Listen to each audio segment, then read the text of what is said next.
Hello students, till now we have studied consumer behavior, now we are going to study producer behavior. इसमें हम एक producer की तरह सोचेंगे और बड़ा मज़ेदार होने वाला ये चैप्टर। आप इस चैप्टर में देखोगे कि किस तरह से हम कुछ बेसिक प्रिंसिपल्स को बड़े आराम से समझ लेते हैं। तो बीइंग अ प्रोड्यूसर हमको क्या क्या चीज़ें चाहिए होती हैं वो आने वाली स्लाइड्स में धीरे धीरे आ रहा होगा। पर basically producer is someone who produces goods and services, जैसे doctor, engineer, then there are businessman, factories, है ना। तो बहुत तरह की यूनिट्स होती हैं, बहुत तरह की एंटिटीज होती हैं जो भी गुड्स एंड सर्विसेज को प्रोड्यूस कर रहा है, दे आर कॉल्ड प्रोड्यूसर्स। देखते हैं क्या है। What is production? Production is a process of combining various inputs to produce an output for consumption. तो बात हुई इनपुट टू आउटपुट। ये जो काम हो रहा है, this is called production. It is the act of creating output in the form of commodity or a service which contributes to the utility of individuals. In other words, it is a process in which inputs are converted into outputs. जैसे natural resources हैं, raw material है, human resources है, capital है, इन सब को combine करके एक conversion process में हम देखते हैं कि हमको बहुत तरह के आउटपुट्स मिलते हैं, जैसे toothpaste, shoes, shirt, pant, books, health services. जो भी चीजें मिल रही होती हैं उसमें कुछ ना कुछ कैपिटल इन्वॉल्व होता है, उसमें कुछ ना कुछ ह्यूमन रिसोर्स इन्वॉल्व होता है, कुछ ना कुछ रॉ मटेरियल इन्वॉल्व होता है, और हम आउटपुट ले रहे होते हैं। कोई कोई चीज बिना रॉ मटेरियल के प्योरली ह्यूमन रिसोर्स के थ्रू सर्विसेज भी हो सकती है। जैसे आप मालिश करवाने गए हो और बार्बर से आपने मालिश करवाया, उसमें बस वो अपना हाथ यूज कर रहा है, but you are getting some service. तो अब देखेंगे कि जहां पे भी हमको कोई टेंजिबल चीज मिल रही है, जिसको हम गुड्स के रूप में जानते हैं, और कई बार हमको बहुत सारा सर्विस मिल रहा होता है, जैसे एजुकेशन, वहां पे आप किसी को सुन रहे हो और सुनने के लिए पेमेंट कर रहे हो, but that is adding value to it. तो it's all about psychological satisfaction for the consumer and it's about profit for और रेवेन्यू फॉर द प्रोड्यूसर। आगे देखते हैं कैसे आता है प्रोड्यूसर। आप देख रहे हो इस फोटो में कि ये एक भेड़ से ऊन निकाल रहा है, तो ही इज डूइंग, ये वूल एक्सट्रैक्शन का काम कर रहा है। ऐसे ही बहुत सारे लोग हमारी सोसाइटी में, जैसे फार्मर वीट निकाल रहे हैं, राइस ग्रो कर रहे हैं, वेजिटेबल ग्रो कर रहे हैं। फैक्ट्रीज में हम देखते हैं शूज बनाए जा रहे हैं, कैलेंडर बनाया जा रहा है। तो who is a producer? A producer is someone who creates and supplies goods और services. Producers combine labor and capital called factor inputs to create, that is to output something else. तो input लिया, output बनाया। क्या क्या चीजें लिया? Land, labour, capital, enterprise. इसके सब टाइप भी हो सकते हैं, आप और भी डिटेल में जा सकते हो, जैसे raw material, machinery, you know. Capital भी बहुत सारे सोर्सेज से आ सकता है, शेयर से, डिबेंचर से, लोन से, अपना सेल्फ का कैपिटल भी लगा सकता है, but any kind of capital will involve a return on that kind of capital. तो अभी हम बोल रहे हैं कि कैपिटल के लिए क्या देना पड़ता है? इंटरेस्ट। इंटरेस्ट। लेबर के लिए हम देते हैं वेजेस या salaries. For land we give rent, and for enterprise, जो रिस्क टेकर है, उसके लिए there is profit. These are factor inputs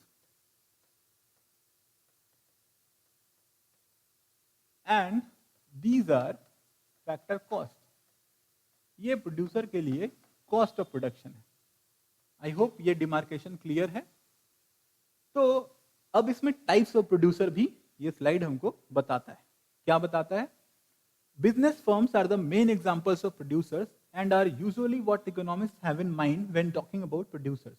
However, governments are producers of some kind of services, such as police services, defense, public schools, mail delivery, and sometimes goods, such as when the government owns oil fields.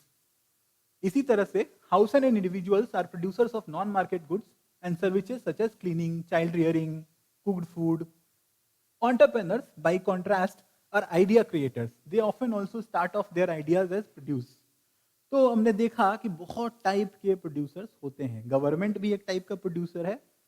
Business definitely है. A major chunk of goods and services comes through business. But government भी करती है. Government की बहुत सारी PSUs हैं. जैसे एक टाइम पे HMT घड़ी आती थी, है ना. गवर्नमेंट बहुत तरह का ऑयल प्रोडक्शन में, गैस के प्रोडक्शन में, रिफाइनिंग में, बहुत तरह के काम में गवर्नमेंट इन्वॉल्व होती है. बहुत तरह के वेलफेयर गुड्स के प्रोडक्शन में गवर्नमेंट इन्वॉल्व होती है. Similarly, households and individuals are also providing lot of kind of produces, goods. They are providing lot of kinds of services, जैसे barber है, washerman, plumber, carpenter, cobbler. There are multiple kinds of professions being taken up by individuals. अभी देखते हैं हम next slide में इसके आगे की कहानी. अब हम बात करते हैं प्रोडक्शन फंक्शन की. यहां पे अगर हम देखें, इससे पहले हम एक स्लाइड और देख लें तो बहुत अच्छा रहेगा. ये वाली स्लाइड. इस स्लाइड में प्रोडक्शन फंक्शन क्या होता है इसके बारे में बात है. Basically production function is about a relationship. क्या रिलेशनशिप मैं बताता हूं.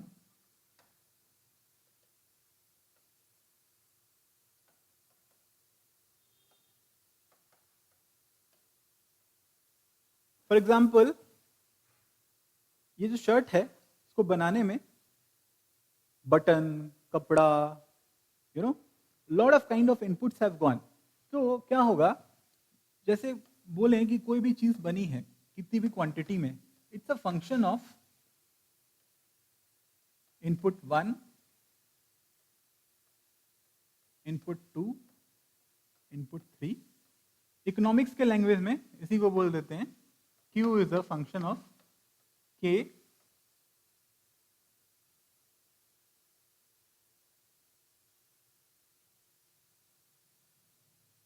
Q is a function of K and L. देखते हैं कैसे.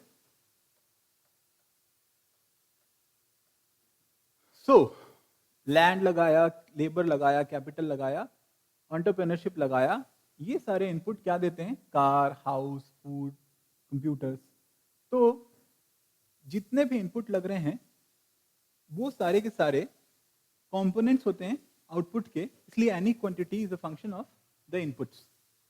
अब हम चलते हैं नेक्स्ट स्लाइड पे. अब यहां पे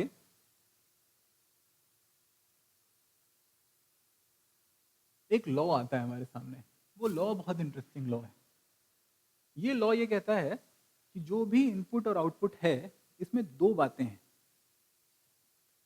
इसको जानने से पहले थोड़ा सा उसको समझ लेते हैं. शॉर्ट रन और लॉन्ग रन. और शॉर्ट रन और लॉन्ग रन प्रोडक्शन में क्यों इंपॉर्टेंट है. शॉर्ट रन इकोनॉमिक्स में कहा जाता है एक ऐसे टाइम पीरियड को जिसमें कि फिक्स्ड इनपुट्स हैं and there are certain variable factor also. जैसे कि मशीनरी फिक्स्ड है, लैंड फिक्स्ड है, पर हमने लेबर चेंज किया. तो लेबर चेंज करने से आउटपुट में क्या चेंज आ रहा है ये हम शॉर्ट रन में स्टडी कर सकते हैं. लॉन्ग रन में all kinds of resources are variable. और ये मैथ्स की तरह नहीं होता. इकोनॉमिक्स में कोई ऐसा नहीं होता कि 3 महीने तक हम बोलेंगे कि ये शॉर्ट रन है, उसके बाद बोलेंगे कि ये लॉन्ग रन है. इकोनॉमिक्स में it depends on the type of industry, type of situation. और इसीलिए हम कुछ एग्जाम्पल भी देखेंगे, उससे और ज्यादा आपको समझ में आएगा. बट अभी के लिए हम ये देखते हैं कि दो तरह की चीजें हैं शॉर्ट रन. एक एग्जाम्पल भी मैंने आपको दिया. लैंड एंड बिल्डिंग किसी इंडस्ट्री का फिक्स हो सकता है. उस इंडस्ट्री में लेबर भी एक फिक्स्ड अमाउंट में हो सकता है, पर हम रॉ मटेरियल मान लो बढ़ाते जा रहे हैं. तो मशीन फिक्स्ड है, लैंड एंड बिल्डिंग फिक्स्ड है, लेबर भी फिक्स्ड है. रॉ मटेरियल को बढ़ाने से आउटपुट में जो चेंज आ रहा है उसको जो हम स्टडी करते हैं उसको जनरलाइज करके ये लॉ आता है. देखते हैं, कॉमन सेंस लगाएंगे समझ आएगा. ये क्या कहता है ये law. Law of variable proportion occupies an important place in economic theory. This law is also known as law of proportionality. Keeping other factors fixed, the law explains the production function with one factor variable. In the short run, when output of a commodity is sought to be increased, the law of variable proportion comes into operation. ठीक है, देखते हैं क्या कह रहा है ये आगे. The law of variable proportion states that if input of one resource is increased by equal increment per unit of time, while the inputs of other resources are held constant, total output will increase, but beyond some point, the resulting output increases will become smaller and smaller. ये बहुत common sense से समझे जाने वाली बात है. ऐसा नहीं कि किसी इकोनॉमिस्ट ने ढूंढा और आप नहीं ढूंढ सकते. कभी भी हमारे पास 3-4 फैक्टर्स फिक्स्ड हैं और एक फैक्टर को बढ़ाओगे, फॉर एग्जांपल लेबर को बढ़ाया किसी फैक्ट्री में, शुरुआत में हमारे पास बहुत सारी मशीनरी है, लैंड एंड बिल्डिंग है, लेबर आएगा तो वो हमारे लिए आउटपुट बढ़ाएगा. बट एक पॉइंट के बाद लेबर के पास देने के लिए हमारे पास रॉ मटेरियल नहीं होगा, अलग से मशीन नहीं होगी जिस पे उसको लगा सकते हैं, स्पेस नहीं होगा जहाँ उसको खड़ा करके कुछ काम दे सकते हैं. तो there will be a point of saturation. तो जब तक हम उस सैचुरेशन तक नहीं पहुंच रहे तब तक तो लेबर हमारे काम का है, और उसके बाद लेबर हमारे काम का नहीं है. सिमिलरली हमारे यहाँ कैपेसिटी प्रोडक्शन की 100 टन तक की है और अभी हम 30 पे ऑपरेट कर रहे हैं. तो 30 to 40, 40 to 50, 50 to 60, 70, 80, 90 will be enjoying that process, क्योंकि हमारा आउटपुट बढ़ रहा है जैसे जैसे रॉ मटेरियल ला रहे हैं. बट एक पॉइंट के बाद हमारे फैक्ट्री में रॉ मटेरियल भर जाएगा, मशीनरी में हम और ज़्यादा रॉ मटेरियल नहीं लगा पाएंगे, लेबर को भी दिक्कत आएगी, एंड सैचुरेशन का लेवल आने की वजह से TPP might fall, and it falls in most of the situations. तो ये लॉ यही कहता है. एक इकोनॉमिक्स के लैंग्वेज में सिस्टमेटिकली इसको यहाँ पे लिखा गया है. Therefore, when the number of one factor is increased or decreased while other factors are constant, the proportion between factors is altered. For instance, there are two factors of production, land and labor. Land is a fixed factor, whereas labor is a variable factor. Now suppose we have a land measuring 5 hectares. We grow wheat on it with the help of variable factor, that is labor. Accordingly, the proportion between land and labor will be 1:5. If the number of laborers is increased to 2, the new proportion between labor and land will be 2:5. Due to change in the proportion of factors, there will also emerge a change in the total output at different rates. This tendency in the theory of production called law of variable proportion. ये कह रहा है कि हमारे पास शुरुआत में 5 hectare land है, we have 5 hectares land, and इस 5 हेक्टेयर लैंड में ये लैंड हमारे पास है और इसमें हम एक लेबर के साथ काम कर रहे हैं. जो लोग खेती से परिचित होंगे वो तुरंत समझ जाएंगे, बाकी लोग थोड़ा इमेजिन कर सकते हैं कि आपने वहां पे सब्जी लगाई है, वो थोड़ी बहुत देखभाल कर रहा है, सिंचाई कर रहा है, पर कहीं कहीं घास छूट जा रही है. दूसरा लेबर आएगा, वो देखेगा अरे ये वाली जमीन खाली है, यहाँ ये भी कर सकते हैं, यहाँ खाद डाल सकते हैं, यहाँ प्रॉपरली पानी नहीं डला है. So that person will add value और हम उसको लेके आएंगे तो फार्म का बहुत सारा काम हो सकता है. तो क्या होगा कि वो हमारे आउटपुट को बढ़ा देगा. तो जो सेकेंड एंट्री होगी under normal circumstances it will increase the output. ये आप कॉमन सेंस से समझ सकते हो. This is what law of variable proportion is about. That if other factors are fixed and you increase one variable factor, for example labor, raw material, even to some extent technology, capital, तो क्या हो रहा है, उसके कारण आपका total output या total production बढ़ जाता है. Initially it increases at an increasing rate, then it increases at a decreasing rate, then it remains constant for some time, then it falls. Right? देखते हैं कैसे होता है. अब हम इसको देख सकते हैं. इसको रोका था क्योंकि उसके पहले कुछ एक्सप्लेनेशन की जरूरत थी.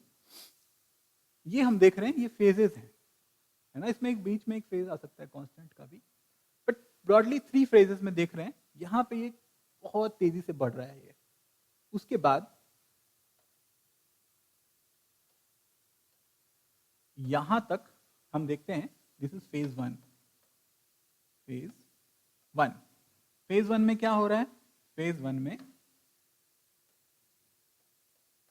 increases, what increases? TPP, total physical product or total output.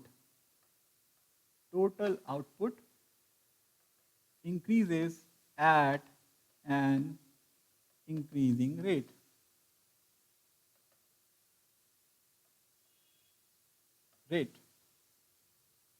इसके बाद it increases, TPP increases, but how does it increase? At a decreasing rate.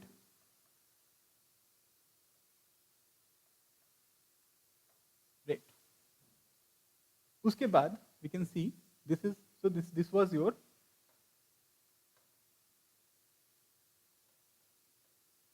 phase 2. This is your phase 3 जहां पे your TPP falls. TPP falls. थोड़ा और देखते हैं. ये तीन ब्रॉडली आपने फेजेस समझ लिए. ये तीनों फेजेस में हम देख रहे हैं कि क्या हो रहा है. TPP increases at an increasing rate, TPP increases at a decreasing rate, TPP falls. उसके पीछे वो कॉमन सेंस वाला जो बात हमने करी है उसको आप ध्यान में रखेंगे. ये लॉ, जब भी कोई लॉ बनता है तो हम देखते हैं कि ज्यादातर केसेस में क्या अप्लाई हो रहा है. Exceptions can be there, but ज्यादातर केसेस में क्या अप्लाई हो रहा है उसके बेसिस पे हम लॉ बनाते हैं इकोनॉमिक्स के अंदर, राइट?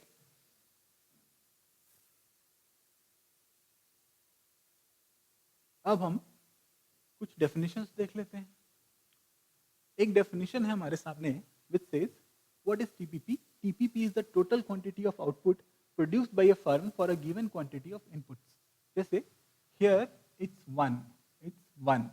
तो यहाँ पे it's TPP is 10 और MPP जैसे TU निकालते थे nth unit minus n minus 1th unit, पिछले वाले यूनिट से इस वाले यूनिट को घटाते हैं तो जीरो के लिए ऑब्वियसली यहाँ पे 0 है और फर्स्ट यूनिट में 10 आ रहा है टोटल प्रोडक्ट, तो एमपी भी मार्जिनल प्रोडक्ट भी आपका 10 होगा. सेकेंड यूनिट में यू कैन सी इट्स 24. तो एमपी हो जाएगा 24 minus 10 is equal to 14. Third unit में यू कैन सी इट्स 36. तो it's 36 minus 24 is equal to 12. Fourth unit में इट्स 44, तो ऑब्वियसली 44 minus 36 8 हो जाएगा. देन इट्स 45 minus 44 1 हो जाएगा. एपीपी का जो फॉर्मूला होता है इट्स टीपीपी बाई एन. तो ये हो जाएगा 10 by 1 is equal to 10, 24 by 2 is equal to 24 by 2 is equal to 12, है ना. थर्ड यूनिट के लिए 36 by 3 is equal to 12. ऐसे हम देखते हैं एपीपी टीपीपी by n होता है. Now the graph looks like this. जैसे किसी के बाल हो और आगे चेहरा हो, ये ऐसा दिख रहा होता है, ऐसा, राइट? क्योंकि डेटा पुट करेंगे ऐसा ही ग्राफ आएगा कि फर्स्ट ये हमारा फर्स्ट पे we see that it's 10, so we are here at 10 first पे. सेकंड पे we see it's 24, so we are here. Third पे we see that it's 36, so we are here, है ना. तो ये इंक्रीजिंग रेट से बढ़ रहा है. फोर्थ में हम देखते हैं कि अब इतना नहीं बढ़ा 44, तो ये गैप कम हो गया यहाँ पे, है ना. ये आप देख सकते हो यहां से यहां तक का gap is big, this one is big, this one is small. यहां बढ़ तो रहा है but it is increasing at a decreasing rate.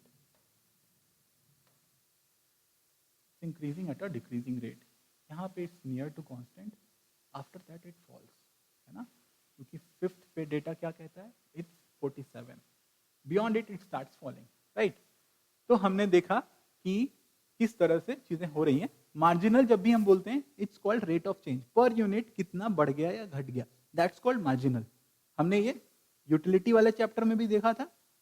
Marginal product वाले में भी सेम रहेगा, आगे भी हम जितने मार्जिनल पढ़ेंगे it's all about rate of change, ठीक है।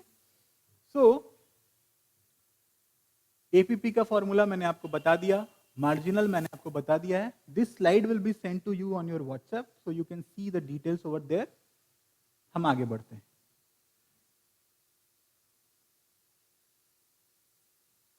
अब ये बहुत इंटरेस्टिंग है। अब देखेंगे, ये रिलेशनशिप बताने की कोशिश है। इसमें हमने ये डेटा मैंने अपने मन से नहीं डाला है, एक लॉ को फॉलो करते हुए डाला है। और वो लॉ जनरली, जैसे मैंने आपको बताया कि कोई लॉ बनता है तो हम जनरलाइज करते हैं कि मैक्सिमम केसेस में क्या होता है जब प्रोड्यूसर ऐसा करता है कि बाकी चीजों को कांस्टेंट रख के एक किसी फैक्टर को बढ़ाता है। फॉर एग्जाम्पल यहां पे वो लेबर को बढ़ा रहा है। What he is doing, he is increasing labour. तो लेबर को जब जीरो रखा है, फैक्ट्री में मशीनें हैं, रॉ मटेरियल है, स्पेस है, टेक्नोलॉजी है, कैपिटल इन्वेस्ट करा हुआ है, पर काम करने के लिए कोई नहीं, तो द प्रोडक्ट इज जीरो। पहले में टीपीपी 100 है, दूसरे में इट्स 220, तीसरे में इट्स 360, चौथे में इट्स 440, फिफ्थ में इट्स 440 अगेन, 480, सिक्स में इट्स 480, सेवेंथ में इट्स 460। हम बहुत आराम से देख सकते हैं कि एक टाइम है जहां पे we are seeing that TPP is increasing at a increasing rate. तेजी से बढ़ रहा है टीपीपी, यहां भी टीपीपी बढ़ रहा है, but it's increasing at a decreasing rate. ये फेज 2 है, ये फेज 1 है, ये फेज 2 है।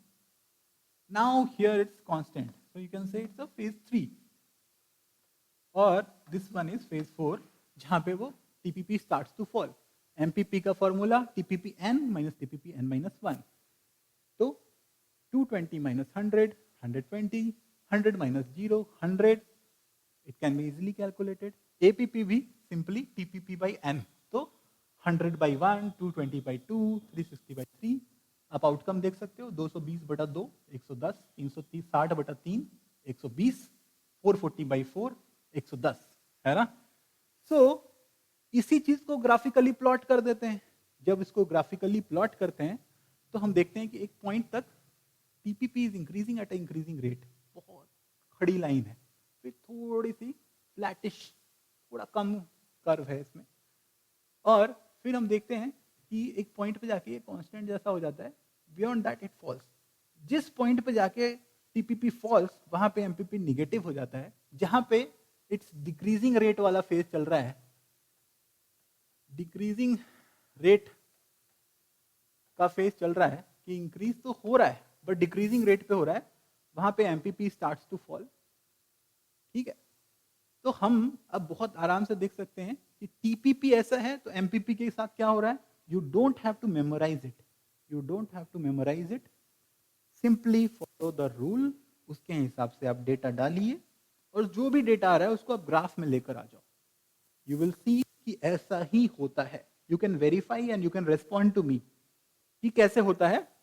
सिंपली एक टाइम है when it is increasing at increasing rate, उस लॉ के अकॉर्डिंगली अपने डेटा डाला। तो जब लॉ बना तो पहले उस बिहेवियर को देखा कि ऐसा हो रहा है बहुत सारे डेटा में, उस डेटा के आधार पे जनरलाइज करके लॉ बनाया। बट एज अ स्टूडेंट जब आप कोई डेटा डालेंगे, एग्जाम में डेटा आता है, आपको बस इतना करना है, 4 फेज के हिसाब से डेटा लेना है। पहला फेज है आपका बढ़ा दो, बढ़ा दो, टीपीपी को बढ़ाते जाओ। और कैसे बढ़ाओ कि पहले वाले से ज्यादा बड़ा जंप दूसरा मारता हो। एमपीपी को बढ़ता हुआ दिखना चाहिए वहां पे। जैसे मैं आपको बोलूं, एक दूसरा एग्जांपल ले लें। देखो अभी मेरे दिमाग में कोई डेटा नहीं है, 5-6 डेटा ले सकते हैं, आप भी ले सकते हो कि रॉ मटेरियल अपन 0 to 1 टन, 2 टन, 3 टन ऐसा बढ़ा रहे हैं, बाकी चीजें फिक्स्ड है, machinery, land and building, labour, ये सब फिक्स्ड है। टीपीपी को हमको क्या करना पड़ेगा, फर्स्ट वाले में 100, दूसरे वाले में 120 या 130, उसके बाद उससे भी बड़ा जंप, 130 से बड़ा जंप क्या होगा 140, तो 270 हो जाएगा टीपीपी, है ना। उससे और बड़ा जंप 150 ऐड कर दो, है ना, तो 270 में 150 ऐड करेंगे तो 420 हो जाएगा। उसके बाद छोटा छोटा जंप डिक्रीजिंग रेट का 420 अप, 500 तक ले जाओ, 80 का जंप, 540 तक ले जाओ, एक पॉइंट के बाद इट विल स्टॉप. जब ये रुक जाता है, then you can choose to make it negative, because that's how the law operates, that's how the production process operates in the short run. चलिए अब हम देखते हैं, ये हमारी स्लाइड है. यहां पे हम देख रहे हैं ब्रॉडली 3 स्टेज बोलते हैं, कभी कभी 4 भी बोल देते हैं. इसमें हो क्या रहा है? पहले एमपीपी तेजी से बढ़ रहा है, एपीपी भी बढ़ रहा है ना. हमारे पिछले डेटा में भी हमने देखा कि हमारा एमपीपी बढ़ रहा था, है ना, एपीपी भी बढ़ रहा था. फिर then APP also started to fall, घटने लगा, पॉजिटिव रहा. वो हम इसमें भी देख सकते हैं कि भाई एक स्टेज है जिसमें ये भी बढ़ रहा है, ये भी बढ़ रहा है, एमपीपी एपीपी भी बढ़ रहा है, एक पॉइंट पे आके इंटरसेक्ट हुआ, उसके बाद ये लोग गिरने लगे. तो दिस कैन हैपन. और स्टेज 3 में MPP becomes negative. This is your stage 3, right. So this is stage 1, stage 2, stage 3. APP still remains positive क्योंकि सबको लेके यहाँ चल रहे हैं.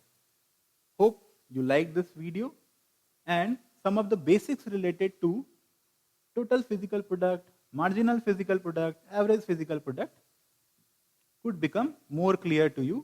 अब आप एक बार बुक रीड करेंगे, NCERT के पहले 10 क्वेश्चंस करेंगे. कोई डाउट होता है, you can send me a WhatsApp or you can call me for further queries.